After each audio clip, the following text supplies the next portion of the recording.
मांडर विधानसभा उप जो चुनाव हो रहा है उसमें एक निर्दलीय उम्मीदवार के रूप में खड़ा हुआ हूँ। मेरा टेम्पू छाप है, ऑटो रिक्शा है, 11 नंबर में है। और आज मैं निश्चित रूप से AIMIM का सदस्यता ग्रहण किया और शिशिर जी हमको समर्थन किए हमारे वरिष्ठ साहब के निर्देश पर, और मैं जो है चुनावी मैदान में जा रहा हूं।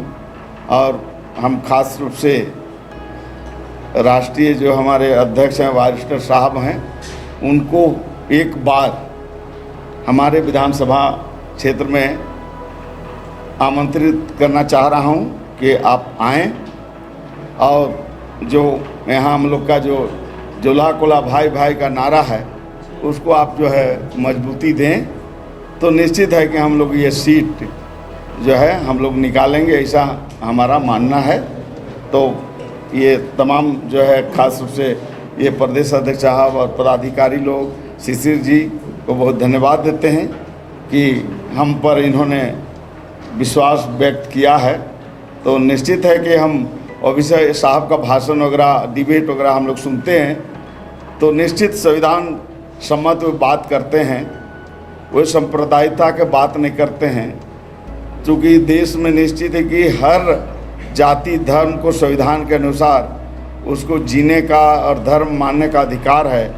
तो हम लोग निश्चित है कि हम शुरू से कांग्रेस पार्टी में रहा हूँ, इसलिए मेरी विचारधारा इसी धर्मनिरपेक्षता की ओर है। हम बीजेपी में भी गए थे लेकिन वहाँ की सांप्रदायिकता स्थिति देख के घुटन महसूस हो रही थी, तो हमने निर्दलीय प्रत्याशी के रूप में जो है अपना उम्मीदवारी पेश किया है, यही मुख्य रूप से। और हम पुनः ये उम्मीद करते हैं कि ऑफिसर साहब आएंगे और हम लोग ये चुनाव जो है जीतेंगे, ऐसा हम लोग को उम्मीद है। प्रधान साहब, अभी शिशिर जी बोल रहे थे कि आपके आने से आदिवासी वोट मिलेंगे, पार्टी में आने से पार्टी को जो है आदिवासी वोट मिलेंगे, तो यानी अब ये माना जा सकता है कि आप विकास की राजनीति छोड़कर आप लोग वोट बैंक की राजनीति कर रहे हैं। अभी जो जोड़ घटाव तो देखिए, विकास जो देश का अगर कहेंगे तो देश का सबसे बड़ा मंदिर है लोकसभा, और राज्य जो विधानसभा राज्य का सबसे बड़ा मंदिर है। तो जब तक हम वहाँ नहीं जाएंगे तो हम जनता की बात या जनता की आवाज़ हम कैसे बनेंगे। इसलिए हमें किसी भी कीमत पर हमें चुनावी राजनीति में हमें जाना पड़ेगा।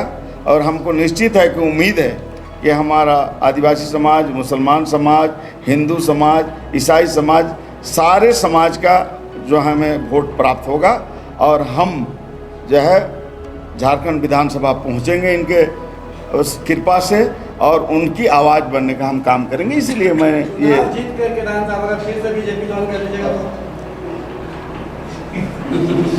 तो बीजेपी तो हमको तो क्या कहते हैं, दूध का मक्खी की तरह निकाल के फेंक दिया तो फिर और कहाँ जाएंगे। अभी आप बोले कि आप बोले छोटा महसूस हो रहा था, आप बोले जी। लेकिन आप एक आरोप लगाते हैं कि हमको टिकट नहीं दिया गया, तभी हम नहीं, देखिए बात है कि आप अगर देखेंगे तो हमारे वीर बुद्ध भगत का जो जन्म स्थली है सिलगांव, इसको जो हमारे जो भारतीय जनता पार्टी के अर्जुन मुंडा जी और कांग्रेस के विधायक हमारे बंधु तिर्की जी उस समय थे, उसका जो 51.5 एकड़ ज़मीन और वीर बुद्ध भगत का जो जन्म स्थली को मिटाने का प्रयास लोग कर रहा था, इसका हम लोग 6 महीना तक आंदोलन किए।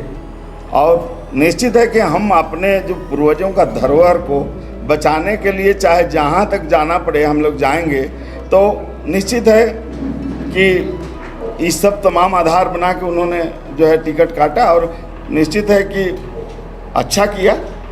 हम तो धन्यवाद देंगे बीजेपी के आलाकमान को कि उन्होंने हमको नहीं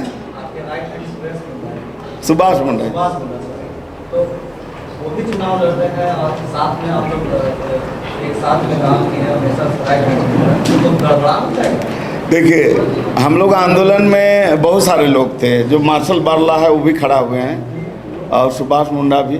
तो लोकतंत्र में सबको चुनाव लड़ने का अधिकार है, जो संवैधानिक अधिकार को मैं रोकने वाला कौन होता हूँ। रिजल्ट जो भी हो उसकी मैं चिंता नहीं करता हूँ, लेकिन मेरे छोटे भाई हैं दोनों, उनकी। झारखंड टाइम्स के साथ जुड़ने के लिए हमारे Facebook page Jharkhand times top live को लाइक करें। साथ ही साथ हमारे ऐप झारखंड टाइम्स को गूगल प्ले स्टोर से इंस्टॉल करना बिल्कुल न भूलें।